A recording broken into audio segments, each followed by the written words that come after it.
मैं प्रियंका रोहिला अब फिर से एक नया टॉपिक लेके आई हूँ और आप एक बार में ही इसे पढ़ते ही याद रखेंगे। इस बात की 100 से 101% गारंटी रहेगी। तो भाई पिछली वीडियो का एक क्विक रिवीजन ले लेते हैं बेटा। छोटी सी मैंने आपको बात बताई थी जो आपने बिल्कुल नई बात सुनी थी। क्या कि हिंदी शब्द किस भाषा का है? फारसी। इस लाइन को क्या कहते हैं हम? शिरोरेखा। इस बिंदी को क्या कहा जाता है? इस बिंदी को कहा जाता है नुक्ता या तलबिंदु। फिर बेटा राजभाषा क्या है? हमारी हिंदी।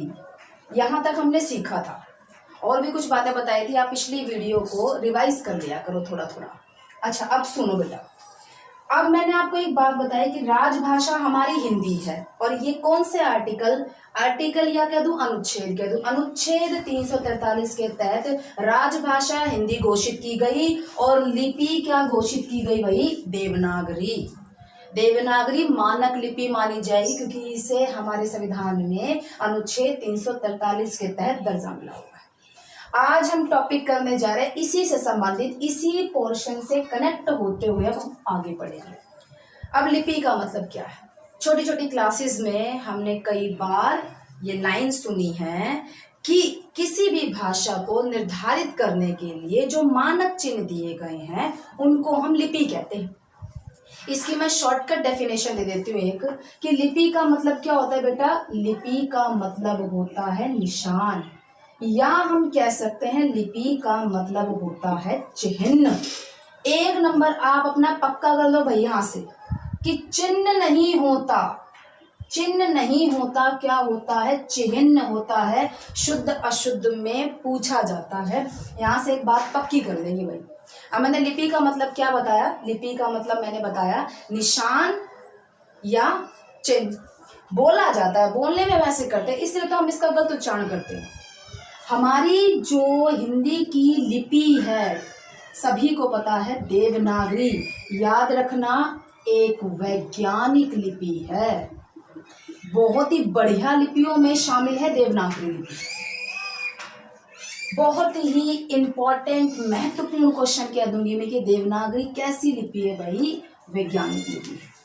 अब मैंने आपको एक बात समझाई कि भाई लिपि का मतलब निशान होता है या लिपि का मतलब चिन्ह होता है। कैसे? देखो बेटा, ये लिखा मैंने क ख ग, ये निशान है। ये निशान ही तो है। अब बच्चा ना हमारी होगी खुद की ये तो इसे निशान नहीं मानता।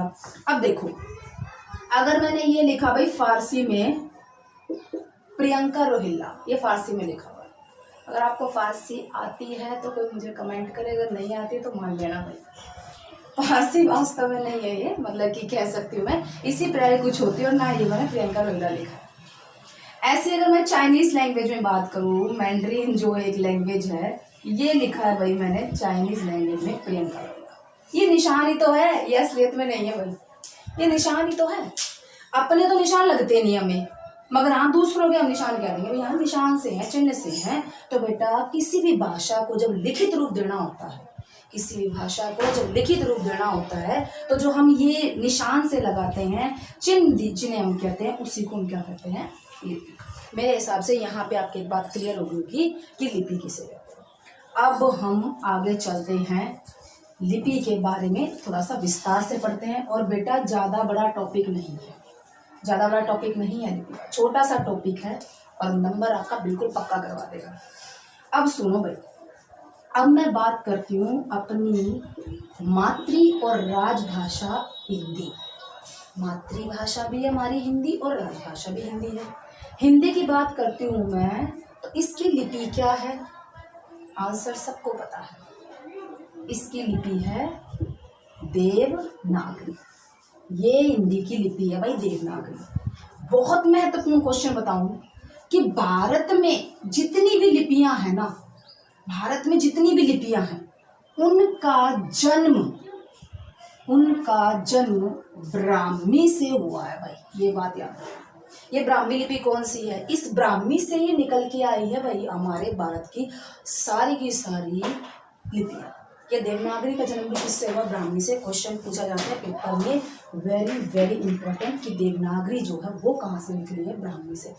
आपने सुना होगा, ये अशोक सम्राट जो था, इसके शिलालेख आपने सुनोगे भाई, बौद्ध धर्म के शिलालेख, या इसने प्रचार किया था बौद्ध धर्म का। तो जो शिलालेख मिलते थे ना, उसमें कौन सी लिपि का इस्तेमाल होता था? जो लिखित लिपि थी वो क्या थी भाई? ब्राह्मी लिपि थी। अब सुनो बेटा, सबने इतनी बात समझ ली कि हिंदी की लिपि देवनागरी होती है, देवनागरी का जन्म ब्राह्मी से। हिंदी की लिपि देवनागरी नहीं है बेटा, ये अधूरा ज्ञान हो जाएगा। एक अधूरा ज्ञान जो है बड़ी समस्या क्रिएट कर देता है।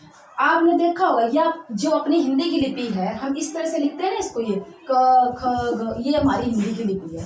तो ऐसे क ख ग में हम और किसको लिखते हैं? याद आया हो तो किसी बच्चे के, भाई संस्कृत भी तो बेटा ऐसी लिखी होती है।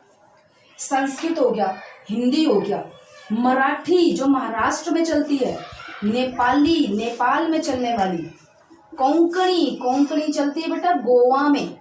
कोंकणी कहाँ चलेगी? गोवा में। मराठी, नेपाली, कोंकणी और गुजराती, इन सब की लिपि एक ही है, देवनागरी।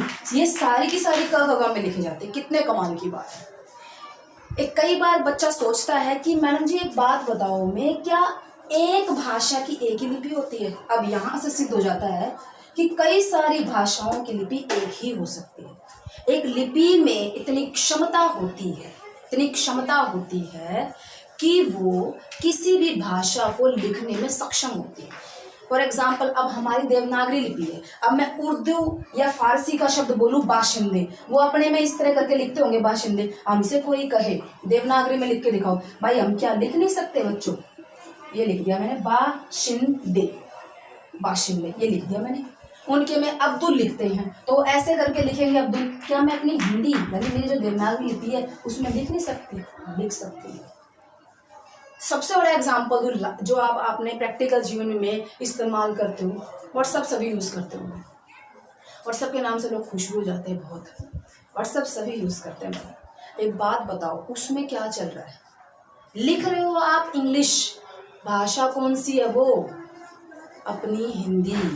इवन अपनी हिंदी को हम इंग्लिश की जो रोमन लिखी है उसमें ये भी चल रहा है। एवरी एक्सप्रेशन, एवरी वर्ड हम हर किसी लिपि में लिख सकते हैं। तो लिपि होगी ना इतनी सक्षम, तो याद रखना एक ही भाषा की एक लिपि नहीं होती, कई सारी भाषाओं की एक लिपि हो सकती है। एक लिपि में इतनी ताकत होती है, वो किसी भी भाषा को लिख सकती है। अब अगली बात शुरू करते हैं भाई। ये बात हमारी यहाँ से क्लियर होगी। संस्कृत, हिंदी, मराठी, नेपाली, कोंकणी, गुजराती, इन सब की लिपि क्या है भाई? देवनागरी। ये इस तरह से देवनागरी लिखी जाती है। अगली भाषा आती है अंग्रेजी। अभी जिक्र किया था मैंने अंग्रेजी का। कौन सी लिपि है? देखो अंग्रेजी में ये ABCD ये लिपि है भाई अंग्रेजी की। थोड़ा याद दिलाऊं मैं, आपने रोमन गिनती सीखी होगी। इसको हम बोलते हैं 1, जो है एक्चुअल में ICLXM ये होते थे ना भाई रोमन गिनती में। रोमन गिनती कही गई है, बात वही है। अंग्रेजी की लिपि क्या है बेटा? अंग्रेजी की लिपि है रोमन। ये अंग्रेजी होगी और इसकी लिपि क्या होगी भाई? रोमन होगी। अब सिर्फ और सिर्फ अंग्रेजी की ही नहीं है रोमन, साथ ही साथ फ्रेंच। ये देखो भाई नुक्ता आ गया, यहाँ नुक्ता आ गया। ये अपने वर्ड नहीं है, विदेशज वर्ड है। अंग्रेजी, फ्रेंच और जर्मन, इन तीनों की लिपि क्या है बेटा? इन तीनों की लिपि आएगी रोमन। इसके बाद हम आगे करते हैं। तो आगे अब मैं लेती हूँ बेटा भाषा उर्दू को। अब ये उर्दू आप सभी को पता है भाई, मुस्लिम हमारा जो समाज है वो उर्दू भाषा का प्रयोग करता है। मदरसों वगैरह में उर्दू भाषा सिखाई जाती है। तो उर्दू भाषा की लिपि क्या है? उर्दू भाषा की लिपि फारसी। ये उर्दू होगी भाई। प्रियंका रोहिला लिखा हुआ मैंने उर्दू में। अच्छा, अब सिर्फ उर्दू की नहीं है, उर्दू के साथ साथ अरब देशों में जो अरबी चलती है उसकी लिपि भी फारसी, और जो हमारी भाषा फारसी है उसकी लिपि भी फारसी है। कमाल की बात है, फारसी लिपि भी है और फारसी भाषा भी है। मेरे हिसाब से यहाँ 3 लिपियों के बारे में वर्णन किया है। देवनागरी इतने सारों की है, रोमन 3 की है और फारसी भी 3 भाषाओं की है। अब लास्ट और आखिरी लिपि का टॉपिक कंप्लीट। इतना छोटा सा टॉपिक है, देख लो बच्चों। इसमें से ये टॉपिक जैसे ही कंप्लीट होता है 2 क्वेश्चन पूछूंगी मैं आपसे, फिर देखते हैं कौन सा बच्चा इन क्वेश्चंस का आंसर दे सकता है। आखिरी क्वेश्चन, आखिरी बात। अब आती है भाई हमारी भाषा पंजाबी। पंजाबी, अब पंजाबी भाषा की लिपि क्या है? देखो भाई, जो ये पंजाबी है, पंजाबी लोग किसको ज्यादा मानते हैं? गुरुआ दीवानी, गुरुओं को बहुत मानते हैं पंजाबी लोग। सभी मानते हैं क्योंकि ये गुरु जो होता है उसका मार्गदर्शन किसी के जीवन में बहुत महत्व देता है। सीखने वाला बेटे बहुत अलग अलग होते हैं, हर प्रकार के होते हैं। सिखाने वाला तो वो एक ही है, एक ही बच्चा, और उसी लेवल के कई क्लासेस में बैठे होते हैं, लेकिन टीचर एक ही होता है। और देखो, कोई फर्स्ट आता है, कोई सेकंड आता है, कोई कुछ भी नहीं आता है, सिखाने वाला एक ही है। इसीलिए मैं एक बात कहना चाहूँगी, यहाँ रुक कर जरा सा, जो मैं आपको सिखा रही हूँ इसको नोट तो साथ ही साथ करें बेटा। वो बच्चे आगे पढ़ेंगे, जो मैडम सिखा रही है वो तो सीखेंगे, साथ में सेल्फ स्टडी, जिसे हम हिंदी में कहते हैं स्वाध्याय। जो स्वाध्याय करेगा वो आगे बढ़ेगा, जो इतना सीख के लिमिटेड करके रहेगा वहाँ बात नहीं बनेगी। अब सुनो, पंजाबी की लिपि की बात कर रहे थे हम, ये पंजाबी किसको मानते हैं? गुरुओं को मानते हैं। तो क्या ध्यान में आ गया आपके? बिल्कुल, बहुत इंटेलिजेंट हो ना आप सभी। तो पंजाबी की लिपि क्या होती है भाई? गुरुमुखी। गुरु के मुख से, कि थोड़ा मैं लिख के दिखाऊं, ऐसे तो उनका क होता है, और इस तरह से करके भाई ल बनाते हैं। कल लिख दिया मैंने थोड़ा बहुत, तो मेरे को पंजाबी की लिपि तो देखो मैं ठीक लिखी है, फारसी की तो प्रियंका रोलाई नहीं लिखा हुआ है, लेकिन ये ठीक है। इस तरह की लिपि भाई फारसी की, ये रोमन, ये अपनी हिंदी की हो जाएगी, और ये भाई पंजाबी की लिपि हो जाएगी। अब एक बहुत महत्वपूर्ण छोटा सा देखो, जो यहाँ मैंने गुरु लिखा है, इसके बारे में छोटी सी मैं आपको बात बता दूं। आप कहोगे जी मैडम जी ये तो हमने आज ही सुनी है। हाँ, जो बच्चे पहले पढ़ रखे हैं उनको तो मैं बताती हूँ। सुनो बेटा, ये जो मैंने र लिखा है ना, अगर मैं इस पे इस तरह से मात्रा लगाती हूँ तो ये है छोटे ओ की मात्रा, और अगर इस र पे मैं इस तरह से गोल घुमा के मात्रा लगाती हूँ तो इसको बोला जाता है बड़े ओ की मात्रा। इन हरियाणा वालों की बात करूं मैं तो भाई नू चल रहा है, अगली समझ लेगी। और अगर मैं दिल्ली की बात करूं या एमपी की साइड की बात करूं तो छोटी क्लासेस में ये बात सिखाई जाती है, 10वीं 12वीं तक आते आते हम इस बात को भूल जाते हैं, फिर कहते हैं हमारे मैडम तो सिखाया था पर आप भूल गए। तो ये छोटा सा महत्व है। देखो, अब मैं आपको एग्जाम्पल देती हूँ। छोटा ऊ का ये एग्जाम्पल हो गया रुपया। अब एक बार एग्जाम में मान लो ऐसे आ जाए, यूं आ जाए रुपया और यूं, और कहे भाई चूज करो राइट कौन है। आधे बच्चे तो यूं सोचेंगे जी फर्क क्या है, क्यों उन्होंने कभी सोचा ही नहीं है छोटा है बड़ा है, फर्क क्या भाई इसके अंदर, दोनों सेम ही तो है, फर्क पूरा है। और आज मैंने आपको ये फर्क समझाया। अब आप किताबों में देखना कहीं ना कहीं कितना फर्क से लिखा हुआ था जो आपने कभी नहीं सोचा। अब ये तो भाई हमारा रुपया हो गया, जो कि गलत है, सही शब्द रुपया। छोटे हो के और एग्जाम्पल देती हूँ, जैसे रुख हो गया, जैसे गुरु, अभी मैंने गुरु लिखा है, मैंने ये वो लगा रखा है। बड़े हो का एग्जाम्पल दूं, जैसे कि रूप, रुमाल, अमरूद, ये सब बड़े हो की मात्रा। अब एक बात और मोस्ट इंपॉर्टेंट यहां लिख देती हूं मैं, वेरी वेरी इंपॉर्टेंट। क्या भाई? कि भाई अगर किसी को गुरु लिखना है तो ऐसे लिखेंगे, बिल्कुल सही। लेकिन अगर किसी को लिखना है गुरु उपदेश, ये छोटा हो, जब संधि होती है तो ये क्या बन जाता है बेटा? ये बन जाता है बड़ा ऊ गुरुपदेश। देख लो भाई, अब कोई कहे मैडम जी यहाँ तो गुरु आपने ये लिख दिया, यहाँ गुरु ये लिख दिया, छोटा ऊ मिलकर बड़ा ऊ बनता है। ये बड़ी छोटी छोटी बातें हैं हिंदी की, बड़ी छोटी छोटी बातें, यही ज्ञान चाहिए कॉम्पिटिटिव एग्जाम के लिए। और जो HSSC में हिंदी आएगी ना 6-7 नंबर की, बिल्कुल अगर आप ये कह दो ना कि मैडम जी ये चीज़ नहीं करवाई थी और ये आ गया एग्जाम में, हो नहीं सकता ऐसा। अच्छा जी, तो यहाँ पर अपना लिपि का हो गया जी पोर्शन कंप्लीट।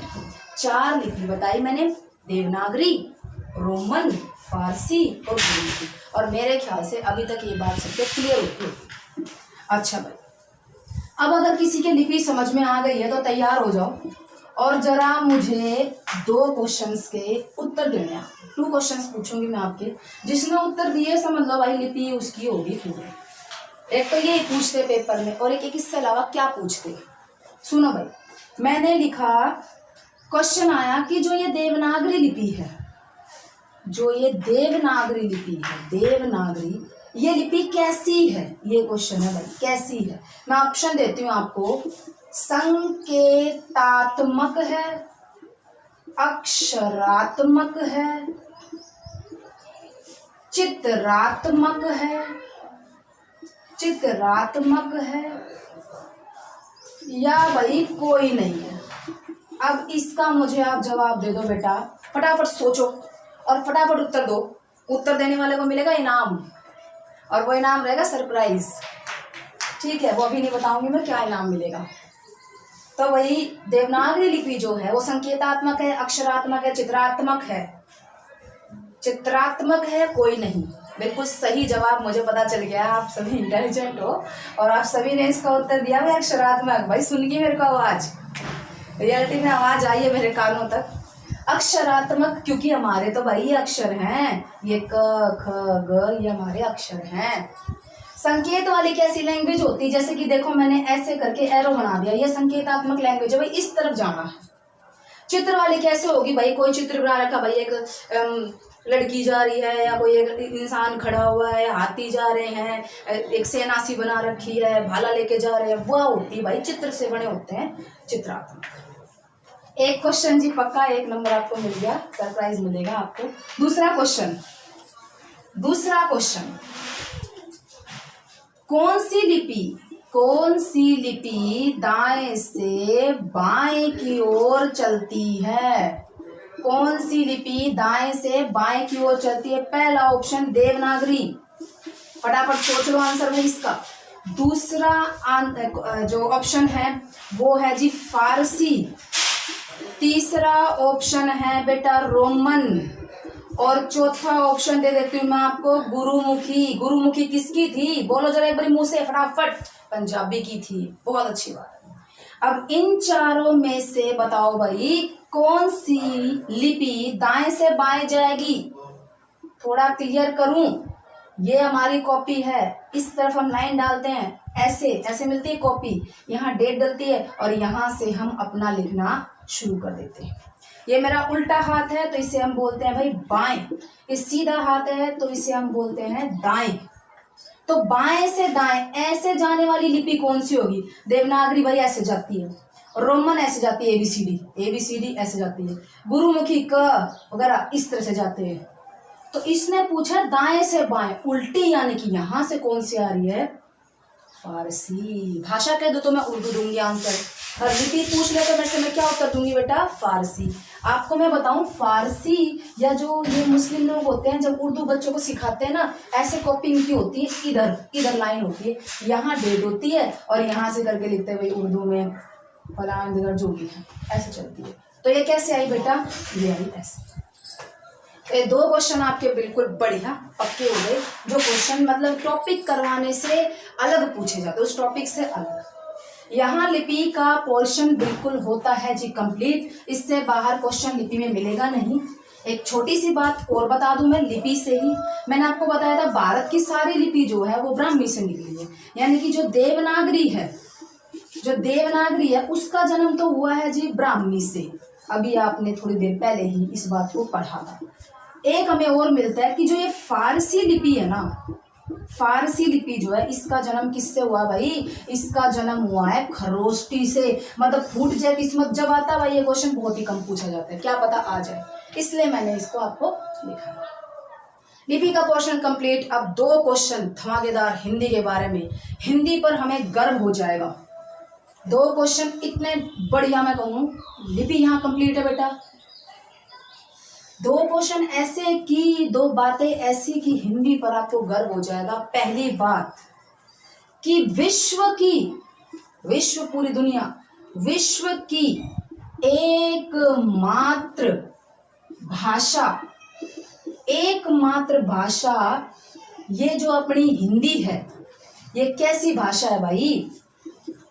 फोनेटिक भाषा है, विश्व की एकमात्र ऐसी भाषा है कि हम इसे फोनेटिक कहते हैं। फोनेटिक का मतलब क्या होता है?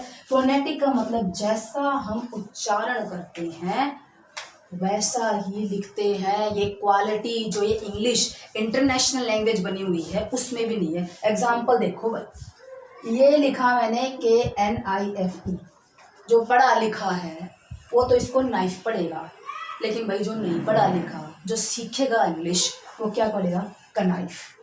यानी कि ये तो भाई साइलेंट है, इसके लिए यहाँ पर मतलब कोई उच्चारण नहीं है। ऐसे ही देखो काफ, ये एल कहाँ गया? ये साइलेंट हो गया, इसके लिए यहाँ पे कोई उच्चारण नहीं। अपनी हिंदी का एक वर्ड ऐसा मुझे बता दो, है ही नहीं। क्योंकि हिंदी क्या है? एक वैज्ञानिक भाषा है, इसकी लिपि एक वैज्ञानिक है और विश्व की एकमात्र, पूरी दुनिया की एकमात्र कैसी लैंग्वेज है? फोनेटिक। जैसा बोलते हैं वैसा लिखते हैं। गर्व करना चाहिए हमें अपनी हिंदी पर। अच्छा, दूसरी बात, इस बात को ध्यान रखना। अब दूसरी बात बिल्कुल करंट की बताऊं मैं आपको। दूसरी बात बनी, पहली हो चुकी, दूसरी बात कि हमने ये बात सीखी है, हमने ये बात पढ़ी है कि भाई इन जो बाहर की लैंग्वेजेस है, फॉर एग्जांपल चाइनीज लैंग्वेज है, इंग्लिश वगैरह खूब चलती है और भी तो लैंग्वेज है। उनके बावजूद विश्व में, पूरे विश्व में बेटा ज़्यादा पीछे नहीं है, चौथे नंबर पर विराजमान है। और ये बात मैं करंट अफेयर के अकॉर्डिंग बता रही हूँ, क्योंकि अभी 14 सितंबर 2019 का जो मनाया गया था उसमें यह रिपोर्ट जारी की थी कि जो हमारी हिंदी है पूरी दुनिया में आज चौथे स्थान पर बैठी है। चौथे स्थान पर बैठी है। पहले स्थान पर कौन है भाई? आपकी जानकारी के लिए बता दूं तो पहले स्थान पर है मैंड्रिन।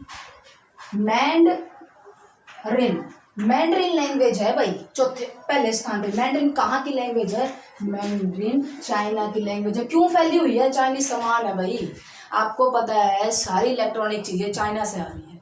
अब मेरी मजबूरी ऐसी हो रही है कि माइक नहीं मिल रहा, वो भी चाइना से आता है, सारी चीजें बंद है, तो ये चाइना की देन है भाई। तो इसीलिए जब ये, आप बताओ, जब ये दूसरे के पास जाएंगे, बातचीत करेंगे, आपने देखा होगा इनके सामानों पर अक्सर चाइनीज लिखा होता है। ऐसे लिखे होंगे, यूं करके लिखे होते हैं इनके, ऐसे करके। तो ये क्यों लिखते हैं भाई? अपनी भाषा का प्रचार करते हैं। तो व्यापार बढ़ा तो भाषा बढ़ी। तो इसीलिए दुनिया में तो नंबर 1 पे मैंड्रिन चाइना की ये लैंग्वेज है। दूसरे नंबर पे आती है बेटा स्पेनिश। दूसरे नंबर पे आती है बेटा स्पेनिश, स्पेन में चलने वाली स्पेनिश। तीसरे नंबर पे आती है इंग्लिश, अंग्रेजी। तीसरे नंबर पे आती है अंग्रेजी, बट इंटरनेशनल लैंग्वेज है, काफी इजी है, 26 अल्फाबेट है ओनली। और चौथे नंबर पे भाई हमारी मातृभाषा, हमारी राजभाषा, जिसे मुझे तो बहुत गर्व है हिंदी पर। अरे हिंदी की इतनी खासियत है, इंग्लिश में तो इतनी बड़ी लाइन बोलनी पड़ती है, किसी को कोई बात समझ में नहीं आई तो क्या बोलेंगे? Excuse me, what are you saying, please explain again, I can't understand. और इतनी सी बात, इतनी बड़ी बात को अपनी हिंदी वाले यानी कि अपनी मातृभाषा में एक वर्ड बोल के कर सकते हैं, बस उसको दोबारा रिपीट करना पड़ेगा। तो भाई मातृभाषा की बहुत बात होती है बेटा। सपने तो हमें मातृभाषा में ही आते हैं अपनी।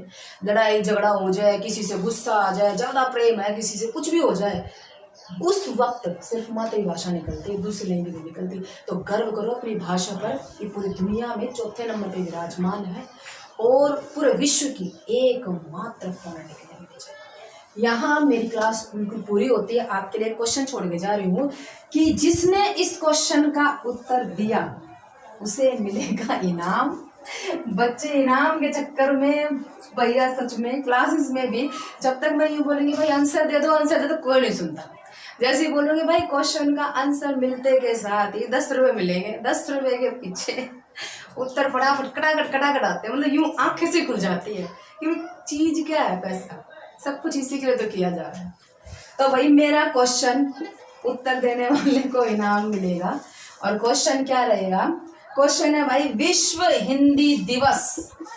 विश्व हिंदी दिवस कब मनाया जाता है? विश्व हिंदी दिवस कब मनाया गया, फर्स्ट टाइम कब मनाया गया भाई ये, या हर साल किस तारीख को मनाया जाता है? आपने ये बताना है विश्व हिंदी दिवस कब मनाया जाता है, किस तारीख को मनाया जाता है। क्योंकि मैंने आपको पिछली वीडियो में बताया था कि हिंदी दिवस तो मनाया जाता है 14 सितंबर 1949 को, क्योंकि इस दिन हिंदी को हमारे देश की राजभाषा होने का गौरव प्राप्त हुआ था। बहुत मुश्किल से मिली थी, किसी दिन बताऊंगी मैं आपको एक कहानी कैसे राष्ट्रभाषा, बहुत सारे कानून नियम हुए थे तब जाके हिंदी राजभाषा बनी। दक्षिण में बिल्कुल नहीं चलती है, अपने उत्तर भारत में ज़्यादा चलती है भाई हिंदी। तो इस क्वेश्चन का आंसर कमेंट बॉक्स में मुझे दें। इसके बाद नेक्स्ट वीडियो जल्द ही लेके आऊँगी बेटा। सेफ रहें, सुरक्षित रहें, घर में रहें। ये लॉकडाउन ऐसा हो रखा है इस समय, खूब अपनी तैयारी करते रहें, क्योंकि हमने ऑनलाइन क्लासेस इसीलिए स्टार्ट की है। तो बेटा जय हिंद।